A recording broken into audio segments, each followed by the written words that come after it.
Welcome to WO50 Podcast, Women Over 50 Embody Wisdom and Wellness. And now we embody meditation and relaxation too. We just finished recording some meditation, so that's why Eddi's voice is very mellow and quiet. Yes, it's mellow. My eyes are really blue. They get really blue when I meditate. Yeah. So this is our meditation for the holidays episode, where we start to talk about where to start with meditation and mindfulness and some apps. We recommend some apps. And then at the end of our little chat where we share all about meditation, we Corrine walked us through some beautiful guided meditations. Yes, thank you. We did 2 5-minute ones and 1 10-minute one. And so you can just do those on their own. You can mark those on their own, or you can, I'm going to also put little snippets on YouTube of just the meditations too, if you need those over the holidays, because we all need a break, or sometimes we just need a minute. And just be regular. And be regular with your meditation practice. Yes, we talk about that, the importance of that. So thank you, Eddi, for talking about my favorite topic of meditation. Hello, Eddi. Hello, Ken. Happy holidays. Happy holidays. So we're going to talk today about meditations for the holidays. And we're going to end this episode with a couple of different meditations. We were talking about maybe doing 2 different 5-minute meditations and a 10-minute guided meditation. And but we're going to discuss our meditation journeys now and our recommendations on like where to start and what apps are good and what I like about the apps or don't like about the apps. So where you might have heard on the episode before, I'm sure we've mentioned this, that I am the meditation girl. I learned how to meditate in my 20s, and it cured a 3-year-long struggle with a very difficult, painful stomach ulcer. And it literally cured my stomach ulcer overnight when I learned transcendental meditation. That's where I started on my journey in my 20s. And of course, I became an evangelist when I learned how to do this meditation, because I did like a 30-day silent retreat, like within 6 months. This is all in my 20s. And I became quite an evangelist and wanted everybody to meditate around me, including my best friend, Eddi, who was already a wonderful naturopathic doctor and who'd had her journey with yoga and meditation. And the more I wanted her to meditate, the less she wanted to meditate. Is that about sum it up? Because I was on my journey, and Corrine was so passionate about it, just as passionate I was on, okay, we got to eat this way, and but we were doing our thing, right? This is what we were doing in our 20s and into our 30s. And it's funny because she became the amazing meditation teacher, guru to the stars with meditation and yoga. And I was with food and health and wellness, but I really wanted to meditate. And I just thought sitting quiet for a minute was good, or a walk in nature was good, or fishing. Like a lot of people that say to me, I meditate, I find when I go on the beach, I meditate and I lay down by the ocean. And I'm like, that sounded good to me too. Even when we went to the Bahamas together, I think we went down with Sony Records, and we just land there, and we get to the hotel room, and she goes, I'm going to meditate now I'm like, you're going to meditate for an hour too. It's for an hour. For how long? She said an hour. I'm like, an hour. Well, I'm gone to the beach for an hour. I'll come back and do about 5 or 10, anyway. But now, it's what I need. And we'll talk more about that, because it's what I do, and it's just part of breathing for me now. Yeah. So what made the shift for you? So it was you not valuing it and finding it important that you needed to do in your life. So when did that switch happen for you? I think it was adding one more thing to what I was having to do in raising life. Your child and having your business and all that business, and it just seemed like there was so much on my plate, and to stop, there was no time, right? No time to stop to meditate. There was always something to fill that little spot.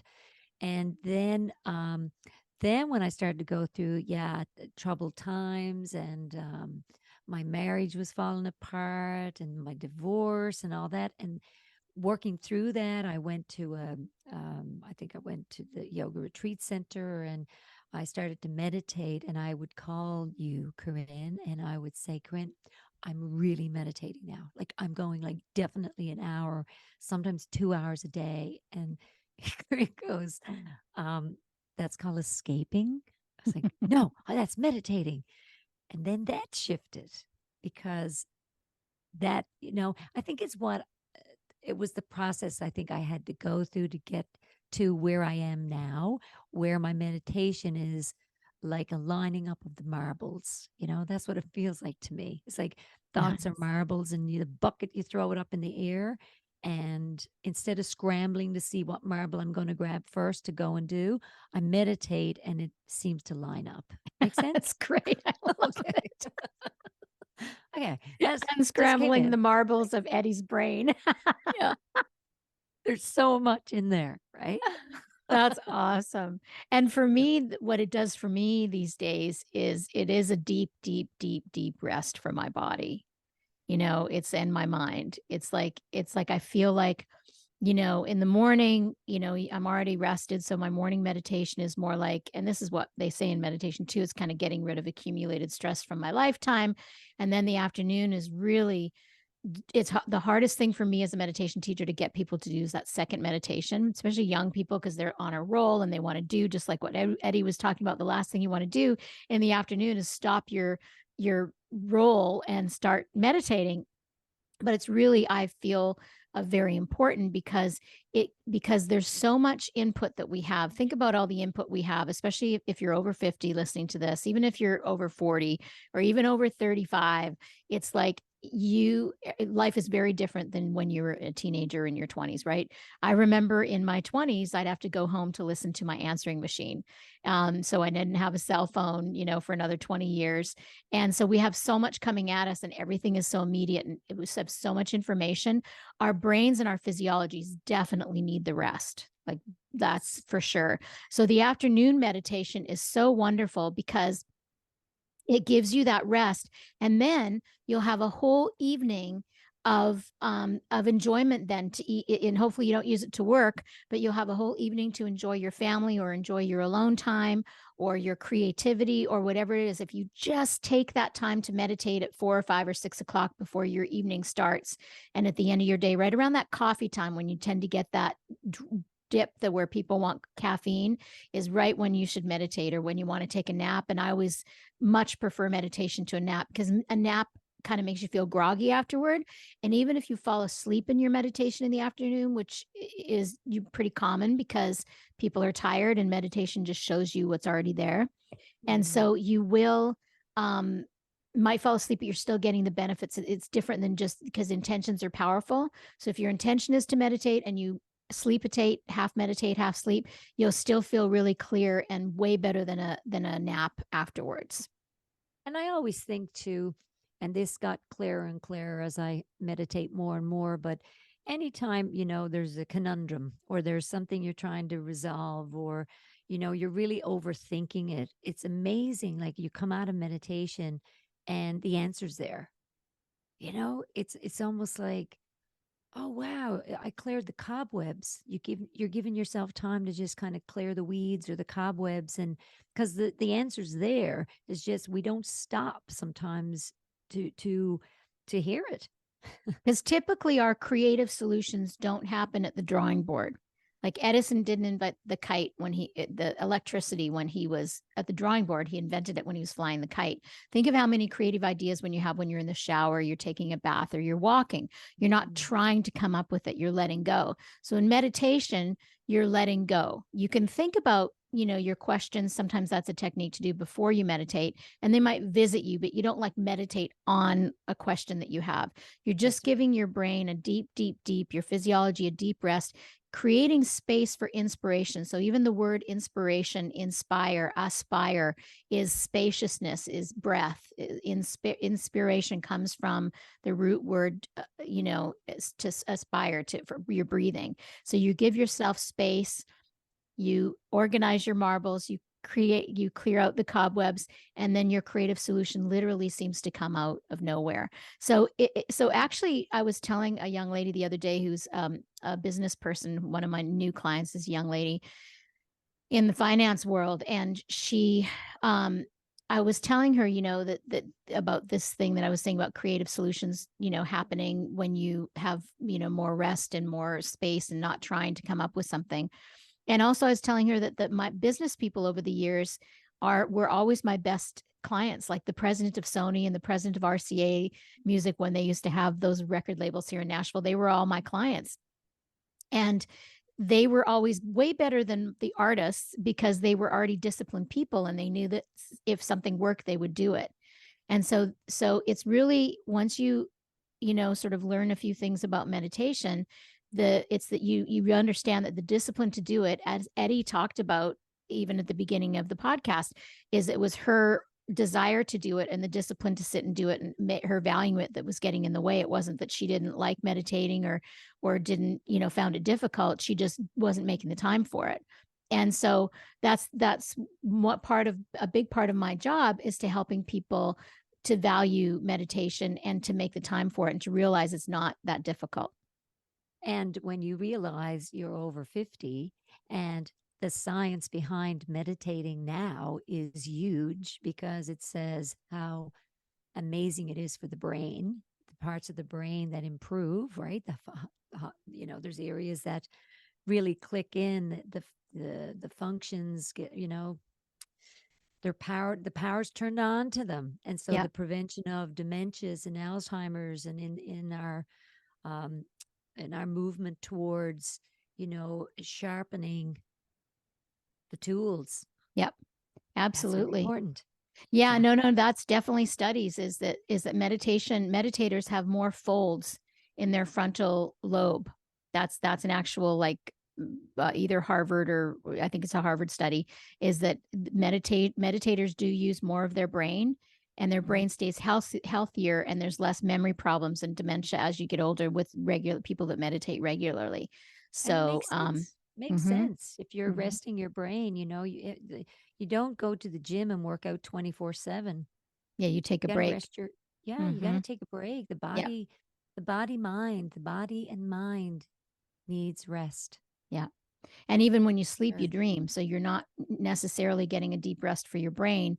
And that's why Mhm. meditation is a much deeper rest for your entire physiology than sleep, than even the deepest sleep. And that's also a Yeah. study And as well. isn't it interesting that when I just thought of this now, when we go into our deep sleep, a lot of times it's right at the beginning of the night, and then in the morning when we wake up and we hit the snooze button and we go back.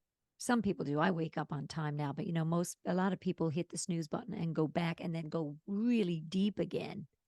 Well, it's interesting because when you do that deep dive, you're getting some major deep sleep right there. Well, imagine if people were doing what you do when you wake up, then you just sit up and get up and meditate for that little bit, because you're going even deeper. Yeah. So, I mean, Yeah. it gives you food for thought. Hey, wow. Don't have Let's to meditate on convince that. me, Ed. Oh, I know. Well, you've been practicing this for years. Yeah, I've been doing it for years, very dedicated to it, don't miss. Just because it was so valuable for me. I mean, literally, it was physically, it cured my ulcer. And then also, I had realized that I was not happy, like I didn't have inner peace. I didn't realize what inner peace was, or that I didn't have it. But after I started meditating, I got inner peace, and I became happy, and I didn't and this so that was like invaluable to me. And then also I started understanding, you know just the whole mechanics of self-inquiry and all that, with all the meditation that I've done too over the years too, of noticing that I'm my thoughts. So let's And talk about. also, Go ahead. you fit it into your schedule. It's like you fit it into you're brushing your teeth, you take your shower, you're making your breath. Like there's got to be a place in your day to put it. And it's interesting because once you've created that habit, um, even when we were in Sicily, there was times when I couldn't understand why you when and why you wanted to meditate when you did. And when we were in Sicily, it was funny because I'm like, I didn't even think that you would notice, but I was like, Corinne, I think it's time we should meditate here soon because my habit was formed, right? So Mhm. and it's not that I'm getting tired, it's just my body is ready Oh yeah, for your body and mind gets used to it. And some yeah, people will say, well, I'm more tired. They'll think when they first start meditating that they're more tired. But again, when you meditate, you notice what's already there. Usually people will push through, they'll have more caffeine in the afternoon, or they'll just kind of function at half mast and not realize how tired they are. When you start meditating, you crave that rejuvenation and you do start to realize how tired you get in the afternoon. yeah. You're Oh, not I on not remember I remember that. I would love to have my coffee with caffeine in the morning. I don't even have caffeine in the morning. yeah. I actually went to half and half, and even in Sicily, the coffee and the shifting, like, and sometimes it might not even be the coffee that's shifting or the tea that's changing. It's you. Yeah, I Like this mean, we've little talked about inquiry. that before. Yeah, not to do things just because you've always done them, just to check in with yourself, Yeah. you know. So, yeah. Yeah, So so I on wanted that to note, give people clues. So we are going to do some meditations, but I do first want to talk about the different apps that are out there. First of all, you can contact me and I can teach you how to meditate. I do that. I've got a little Zoom video that I send people that makes it easier to watch first. And then I do some one-on-one over Zoom if you don't live in Nashville or if I'm not in your area. So I've taught people to meditate when I go to Vancouver for Christmas. When I travel, I'll teach meditation. I used to go to Edmonton and sing at churches and teach meditation there in San Diego. But you can reach out to me. I do love teaching meditation. You can put a little group together, or you can always do that. Now, if you want to start with a guided meditation, which is always a nice place to start, there's a few apps that are really good. So Insight Timer is one of our favorites, although they've changed things recently and I'm not sure how it is now. It's more of a paid app now. It used to be free for years. It's called Insight, INSIGHT Timer. They've got a lot of guided meditations on there, but they've got a nice little bell system that you can create how long you want to meditate. I am not a big fan of music for meditation or of guided meditations. Okay. Only because I started off with transcendental meditation years ago. I switched to then Deepak Chopra's meditation, primordial sound meditation. I now just sit and can use a mantra or not. I'm just 35, 40 years of it. I just sit and it's fine. But it's like it's almost like your mind needs a bone to chew on, right? And so listening to somebody else's voice is nice. Now, some people are going to be leading more guided meditations that are more at the level of the mind, which has a purpose and can be helpful, and it can be a start. But if you do that regularly, right, first of all, regularity is the key. Most people I know that if they meditate once a day or they meditate 3 or 4 times a week, they'll eventually stop meditating altogether because you're not getting the benefits of it. It's kind of like going for training for a marathon. I remember when my sister trained for a marathon years ago, they literally start them with like a kilometer, like really a small amount, like half a mile, the first like 5 days, and then a mile, like they incrementally, went upwards. And then but if you missed, like if you started doing that, you'd see the benefits and you'd see the results of your getting easier with your marathon and your breathing and everything, and so you continue, you're motivated. But if you say you went on vacation, if you're in the middle of that training and you come back and you frustrated because you're not seeing the results and you have to start over again, it's kind of like meditation. You're not going to see the full results if you're just meditating sporadically. That's one of the big reasons why people don't start meditating. So even if you just start with 5 or 10 minutes a day, once or twice a day, that's a great place to start. There's also the Calm app, the Headspace app. Um, I'm going to put links below. The Adyshanti is one of my favorite teachers who does amazing guided meditations on YouTube. They're just audios, but you just listen to them, and they are anywhere from 10 minutes to 30 minutes and in between. And he's my favorite because I find that he takes you really deep. Another favorite of mine is Tara Brach. It's Brach. She's amazing. She has some really helpful meditations, especially when the world is challenging. She has some really nice guided meditations to help you calm and when living in turbulent times. yeah, those are good ones. I too enjoy the insight timer. I have a lot of patients come in and I link them to that one, or and a lot come in that they're using Headspace or Calm, or they're listening to different voices or music. And for me, music interrupts me because as a musician, I'm trying to get what's that music note? What are they? What key is that Distracting. in? Yeah. And yeah, next you know, I'm humming it. So I'm like, okay, I do like the silence, and I like nature, and I love hearing the natural sounds of my house or outside, but that even falls away. And but music tends to, because the melodies change so much and the notes change, it's really distracting. It's Yeah. like a It's truck going down the distracting. road Yeah. sometimes. Yeah. But Yeah. you will So get to a point after you've been meditating for a while, like Eddie now you can meditate anywhere, right? Even on the anywhere. plane, right? Yes, anywhere. And I definitely do 30 minutes twice a day, definitely. And I love to get 45 minutes in. And Yeah. there's times an hour. Sometimes we've gone over an hour, but most of the time 30. When people say what's average, and I'm like 30 to 45 twice a day would be Yeah. great. Yeah. Yeah. But Right. 30 twice a day, I definitely get in. And during the holidays too, it changes because you could be on a vacation somewhere. I definitely get a longer meditation. Yeah, because you've Definitely. got more time. But when you Yeah. were younger, you didn't. You No. wouldn't take the time for meditation. That's I find really hard for my students is when they're either on vacation or they're home for the holidays because their routine is Mhm. disrupted. And we talked about that in our one of our episodes a few episodes ago about disrupted routines. Mhm. But I But used to you know what? People now over 50 and 60, and they say they have more time in their retirement years. A lot don't. They're busy again with grandkids and seniors, and their lives are busy. So you still have to work that time in no matter what. I mean, You've got to it, prioritize it like yeah, anything else. When it's, Deepak yeah, Chopra used to say, if you don't have, he used to say, I'm a pretty busy guy and I make time to meditate, yeah. and I tell people that all the time. If you don't think you have time to meditate, you need to meditate longer. And, but people It's have to a come to it when they're ready. Yep, and it's a regular routine. I tell my grandkids, and I said this before, that you only brush the teeth you want to keep. So only meditate for the brain cells you want to keep. Nice. Yay, Eddie. Yay. That's great. So, All yeah. right. So anything else we want to say about meditation? No, that we love it and just find what suits you, and there is no failing at it. There is no I can't meditate. Everyone can meditate. There That's is nobody, there's not a contest. No one's better than the other one.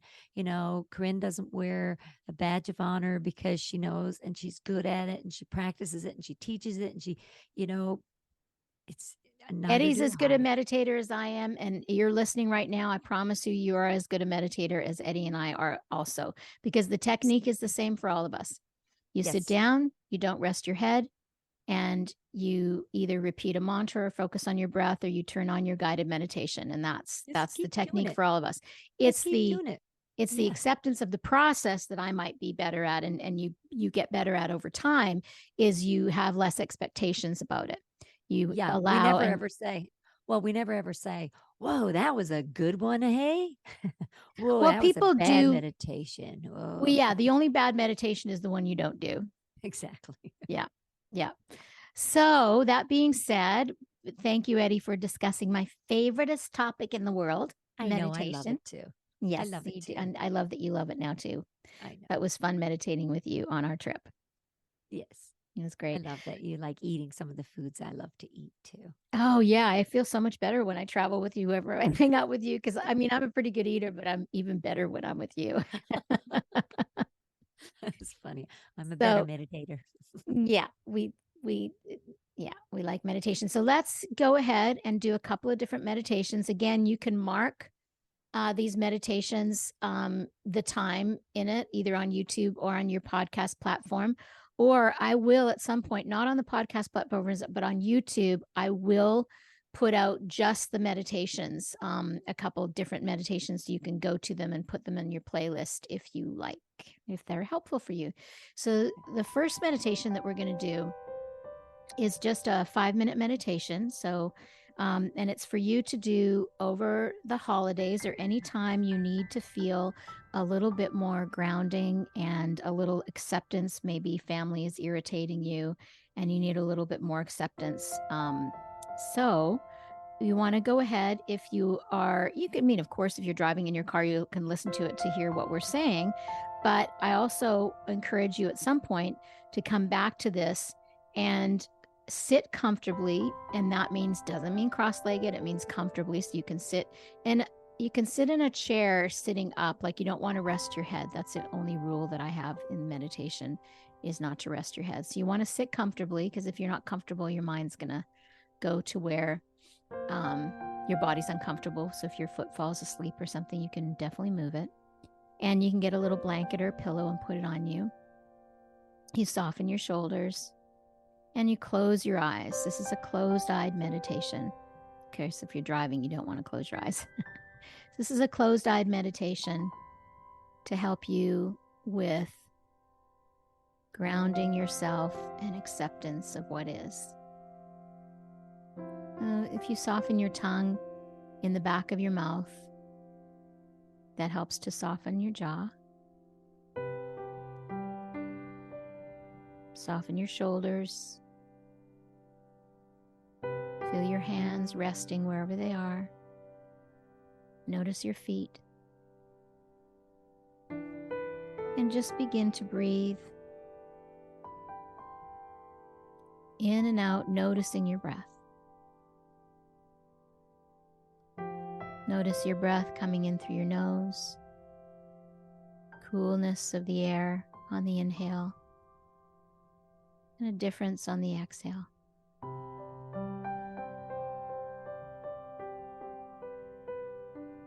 I want you to focus in on just the exhale if you can. Just the exhale.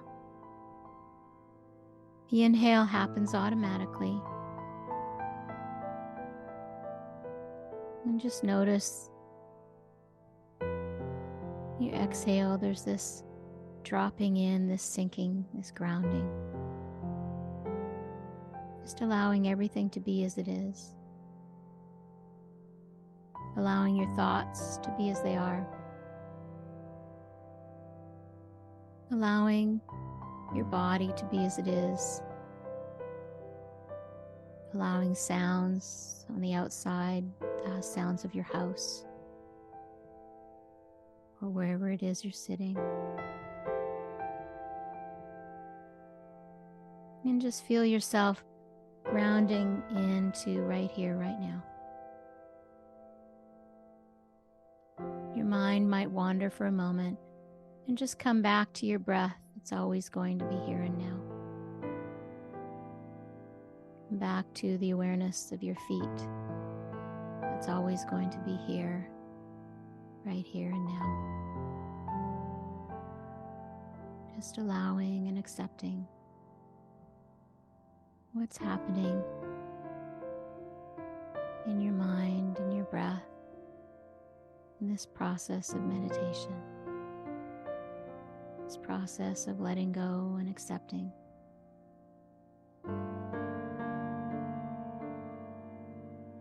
Notice if there's any tension in your mind or any questioning or tension in your body, any part of you that's not sort of allowing the process to be whatever is happening. If there's any expectations or thoughts of not allowing, just even welcome those. Soften into those. Whatever comes up, you're just breathing, noticing your breath, noticing your feet, grounding and accepting, softening and sinking.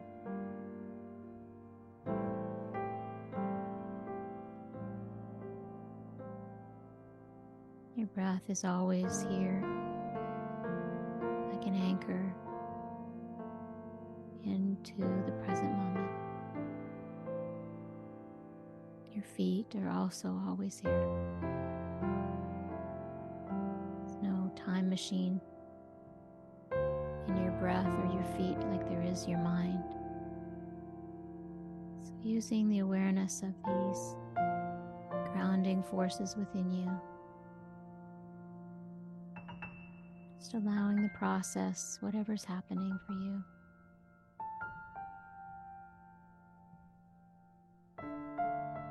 Being very soft, very tender with yourself, with the process.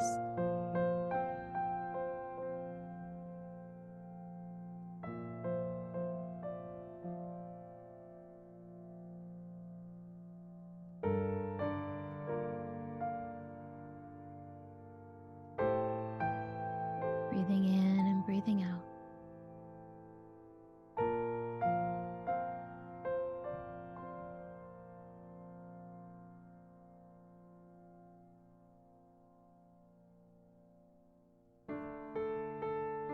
Your breath might be shallow.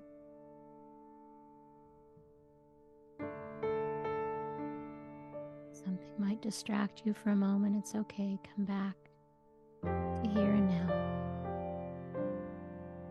Very gently, very tenderly, very easy.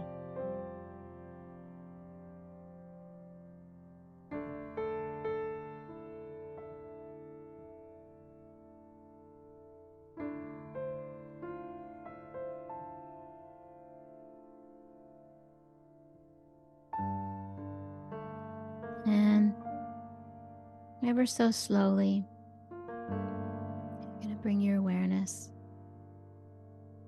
sort of back to more of the forefront of your mind. Noticing you can, or noting that you can go back to that relaxed state whenever you decide to take a mindful moment for yourself. And just being grateful for a moment before you open your eyes, for having that 5 minutes to take just for you, just to pause to ground, pause to recenter, to pause to allow everything to be as it is. And then as you're ready, you can slowly open your eyes.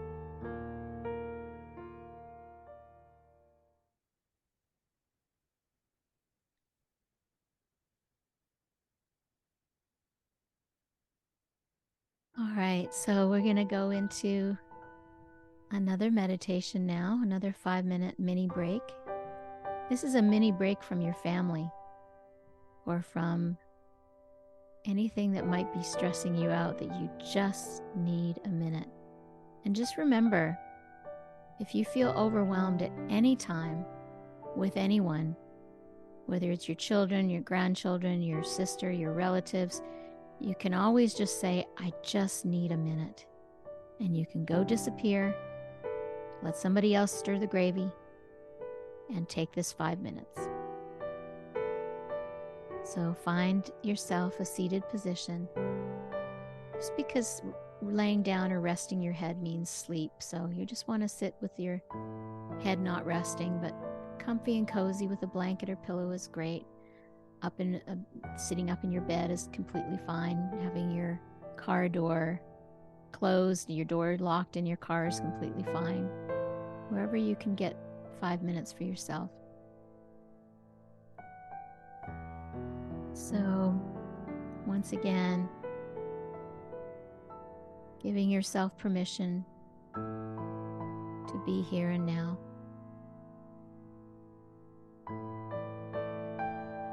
Giving yourself permission to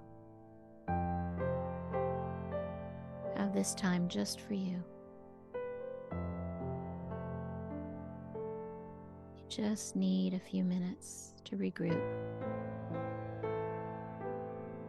And if there's a thought that comes, I don't have a minute, that's just a thought. Come back to your breath. Come back to your body.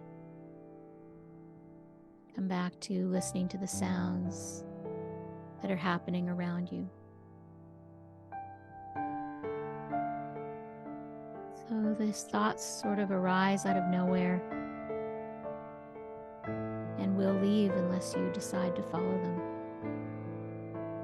It's almost like you're sitting on the banks of a river, watching the river, and the river is your thoughts.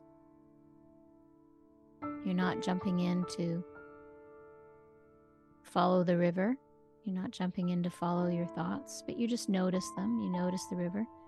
And you're also not jumping in and swimming against the currents, trying to stop anything. You're just being here now, noticing the river of thinking that might be happening, as well as the listening, and just being okay with that in this moment. Taking this mini break for yourself. If there's any thoughts or judgments that come up, you just allow them to be there, notice them, that's interesting, and come back to your breath and your body in this moment. This moment is my voice speaking to you. This moment is your breath breathing you. This moment is your body.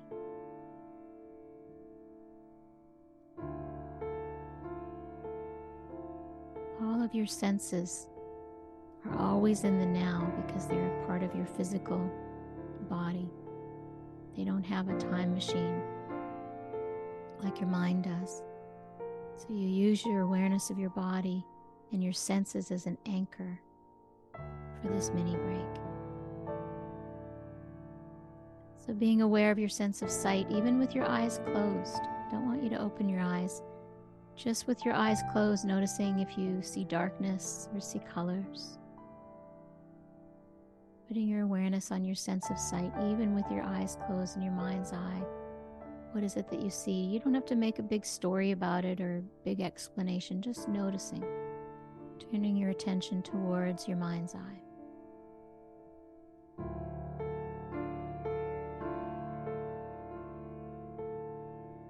And then noticing your sense of taste. How does your mouth feel right now? Does it feel wet or dry? Just noticing your mouth, your teeth, your saliva.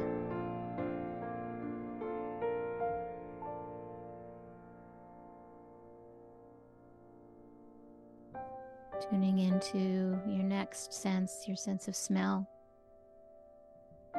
Sometimes if you've been in a room for a while, you can't distinguish the smells, but see if you can tune into any smells right now. Just noticing them without being too interested in them, just noticing.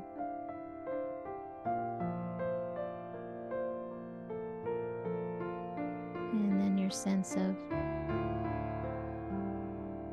hearing.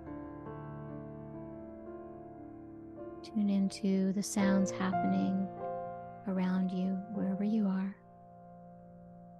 There are so many sounds that we selectively tune out, but I want you to tune into any sounds happening in your space here and now.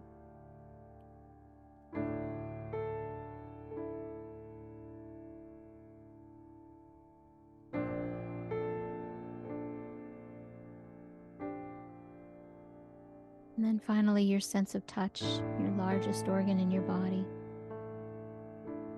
Noticing how your face feels differently, if your hair might be resting on it or your skin feels cool or warm. Notice the shirt on your body, your belt, your waistband, your bra if you have one, how your hands are resting.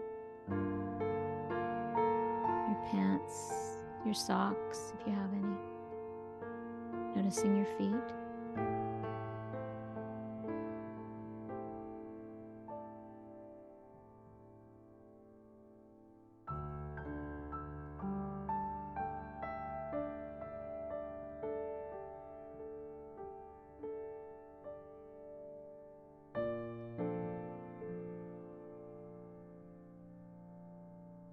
So your awareness of your senses Sight, sound, touch, taste, and smell are your anchors into the present moment. You can use them during a meditation, a mini break. You can always use it too. It's just a way to bring yourself back to the present if you're ever lost in thought while you're cooking or lost in thought while you're driving. This is a good grounding technique.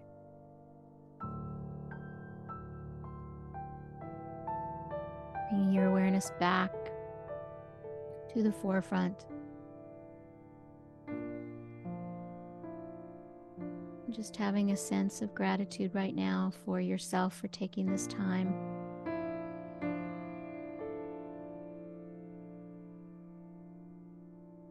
And as you're ready, you can slowly open your eyes.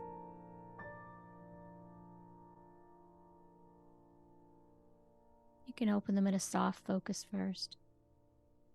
And then as you're ready, open them. No rush. Noticing how you feel differently now than you did before the meditation.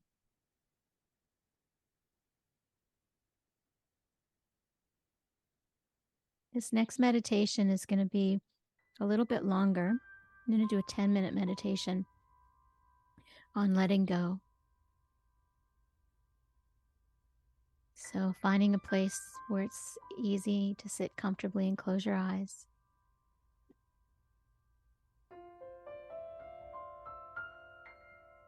And just gently close your eyes and give yourself a moment to arrive.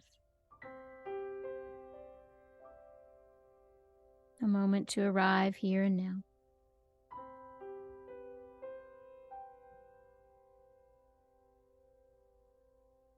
Your body's here and now, but your mind might need a little bit more coaxing. So again, you're not trying to do anything. You're just sort of having a very easy and gentle approach to this.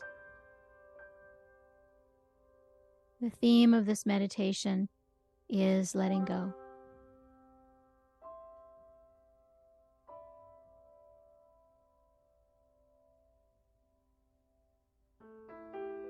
Letting go of expectations. Letting go of judgments. Letting go of any grievances you have. Just being here now. It's like before you sat down doesn't exist and the future doesn't exist either. See if you can just have the intention of just being here now. And a thought might flow into your awareness about what happened today or what's going to happen later. And just come back and have more importance on right here, right now. Your anchor for this meditation is going to be the awareness of your breath.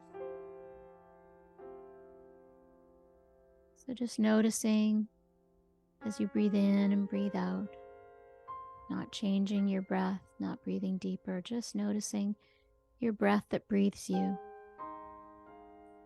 without thinking about it, without trying or efforting.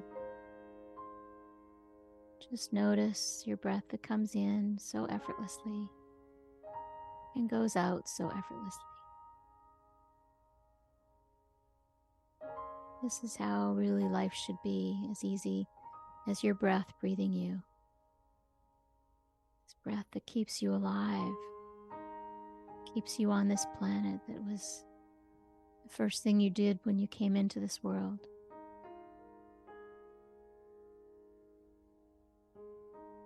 The last thing you'll do when you leave this world.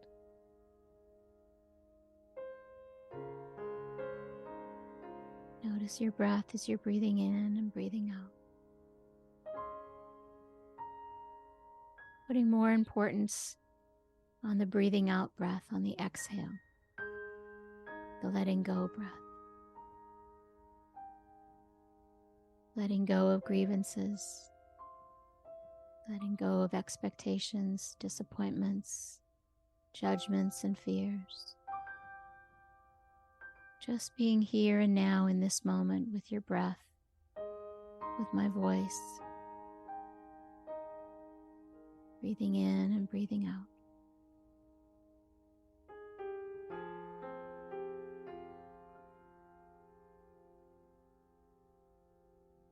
Noticing the exhale.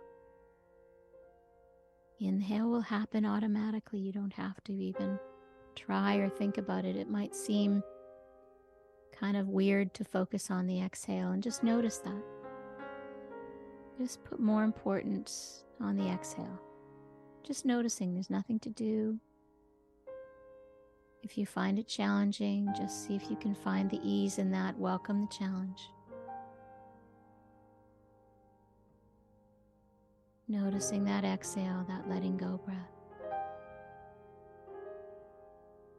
That allowing everything to be as it is breath.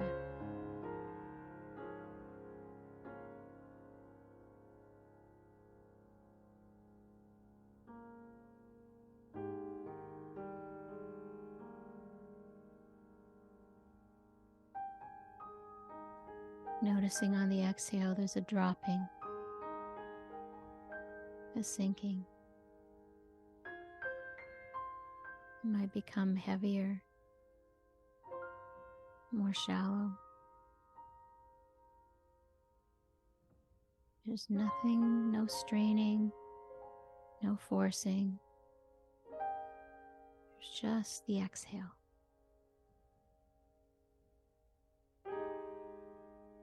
As you get comfortable with the exhale, you might get comfortable with letting go of grievances, with letting go of hurts, with letting go of judgment.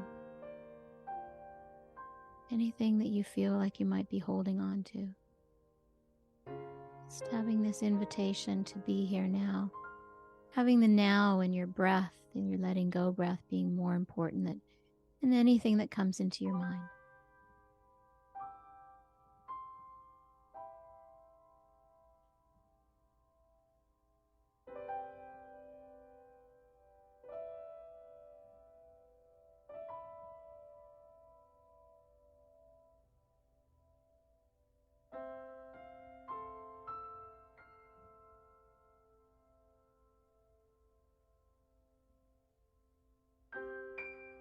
If anything becomes strained or difficult, you can always go back to focusing on both the inhale and the exhale.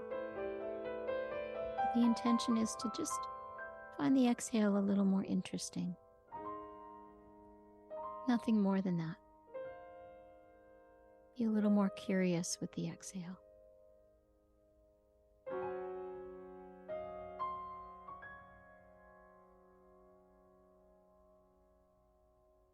It's like a dropping in. And it tends to change over the minutes of the meditation. Inviting softness and tenderness into your meditation. If any thoughts come or any sounds disturb, just notice those and then come back to your exhale.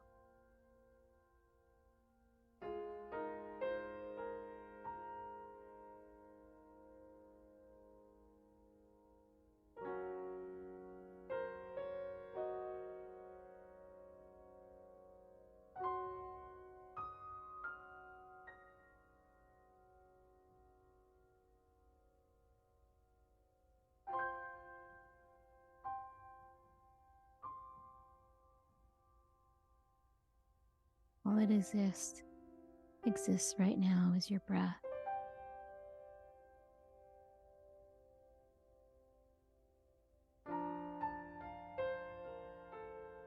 When a thought comes, it's just a thought. It comes and goes. You don't have to follow it or make it important. You can notice it, and that's okay.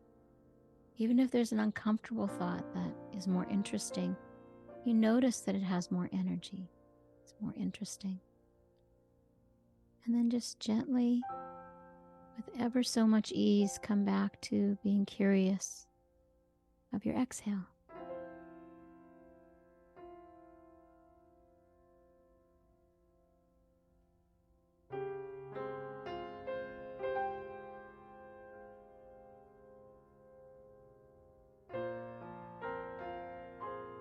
It's just happening. Your thoughts just happen. Your breath just happens.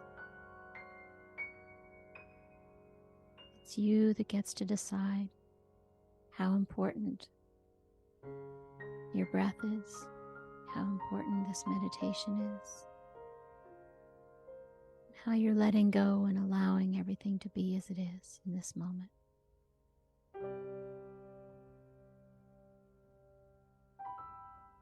If there's any uncomfortable or sticky thoughts, you just acknowledge and come back to your breath. Even if you notice you're wondering when this meditation is going to end, that's just a thought as well. It's okay. Come back to your breath.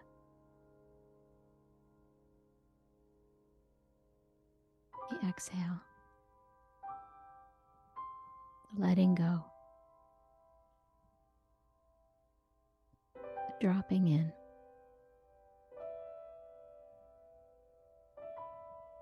The sinking in.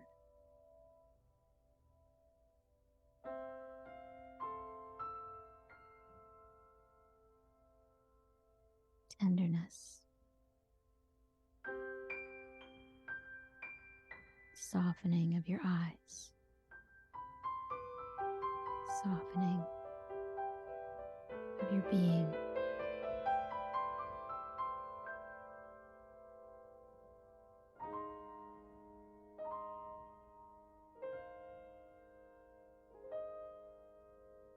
And then gently bringing your awareness back to the forefront. Getting ready for life to begin again, movement to begin again. And just for a moment before you open your eyes, just acknowledging this time you've taken for yourself. Your precious time. Deep gratitude in your heart for this time for you.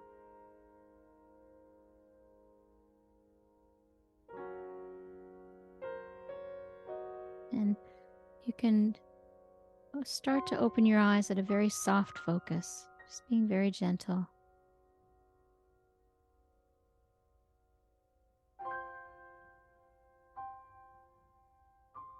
As you're ready, you can open your eyes a little more.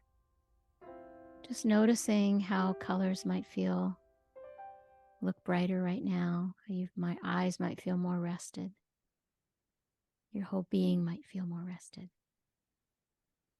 And enjoy the rest of your day or evening.